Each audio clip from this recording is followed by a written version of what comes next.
Central Luzon State University is renowned for its academic excellence, shaping generations of successful individuals. But beyond its academic prestige, CLSU is also a treasure trove of history, home to landmarks that hold the stories of the past. One of these landmarks is the iconic post office, a structure that, for decades, has sparked curiosity and hearsay among CLSUans.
State your name, section, and block.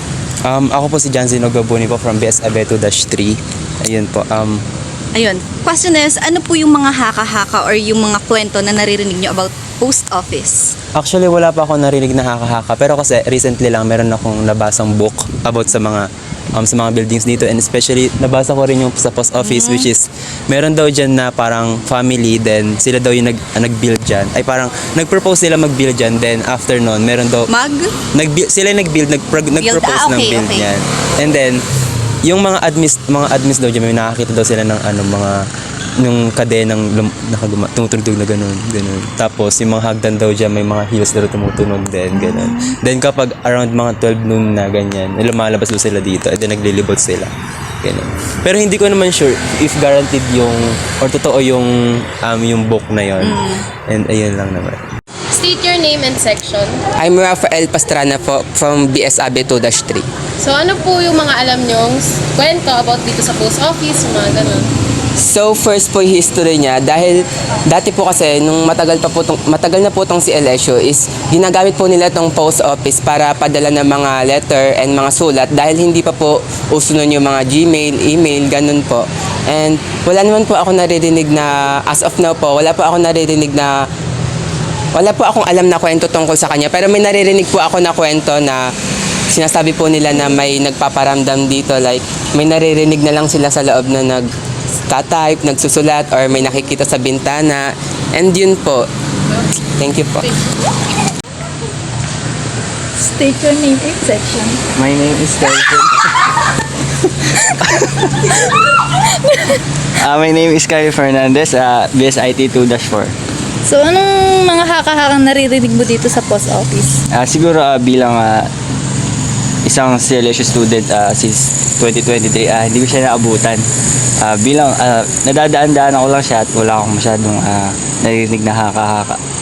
Pero sa bilang isang student na nakikita siya lagi, syempre curious ako sa mga pinagdaanan ng building na to. And yun, curious ako kung ano yung mga nangyayari sa loob nito. Kasi parang ano siya parang may mga kababalaghan na nangyayari dito sa loob na to. At yun, wala naman akong masabing iba. Pero yun, parang ang creepy ng building and parang daming memories na nangyari. Yun. Yun lang. Okay, thanks. Okay. Ngayong narinig na natin kung ano ba ang mga kwento o haka-haka na narinig ng mga estudyante, ngayon naman ay aalamin natin kung ano ba ang totoong kwento sa likod ng pasilidad na ito. Kung hindi ako nagkakamali, panahon ng Hapon, nung itinayo yan. Pinanganak ko 1951, naandyan na yung post office na yan. No, na ginagamit ng Central Luzon Agricultural School noon, tapos ginawang Central Luzon Agricultural College, tapos naging CLSU. Yan ang isa sa pinaka matandang building at the moment dito sa LSU. Pero ngayon, di ba, nagpa-function pa siya ng gusto nila kasi ala nang ganong pa ng post office eh. Pero dati po, ginagamit. Ay, oo. Meron pa naman empleyado rin pa isa-isa. Yun lang. Noong year 1991, during that time, nain ako rito sa CLSU, alam ko dyan sa post office, gumagana pa yan or nagpa-function pa. During that time, wala pang mga cellphone, wala pang mga gadget. So, kaya usok-usok pa yung mga letter, mga love letter, mga Christmas cards. So, dyan pinapadala. Then, nung dumating yung kanang era ng cellphone, so yun, unti-unting nawala yung function ng post office. Kaya, ewan ko, parang naging kon na lang siya, parang tawag dito, hindi na gumagana pa rin pero konting-konti na lang yung nagpapadala. The idea of the post office being a hub of love letters can be connected to post-colonial themes. First ay ang diaspora. Love letters often carry themes of longing and separation, bagay na umaayon sa mga karanasan ng diaspora at migrasyon sa post-colonial na konteksto. The act of writing and receiving these letters through the post office symbolizes the bridging of distances imposed by historical displacements and highlights the importance of maintaining connection. Second, cultural hybridity and syncretism. Love letters represent a personal and emotional form of communication that was introduced and formalized through colonial system. Sa paglipas ng panahon, nagsama ang kolonyal na infrastruktura kagaya ng post office at ang likas na pagiging makata, taus-puso at madalas pagka-metaphorical ng mga Pilipino noon.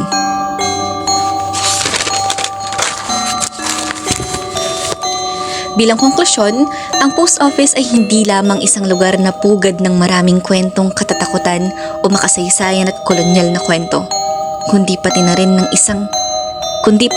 isang espasyo kung saan nagsasalubong ang mga personal at panlipunang kasaysayan sa gitna ng mga pagbabago sa lipunan.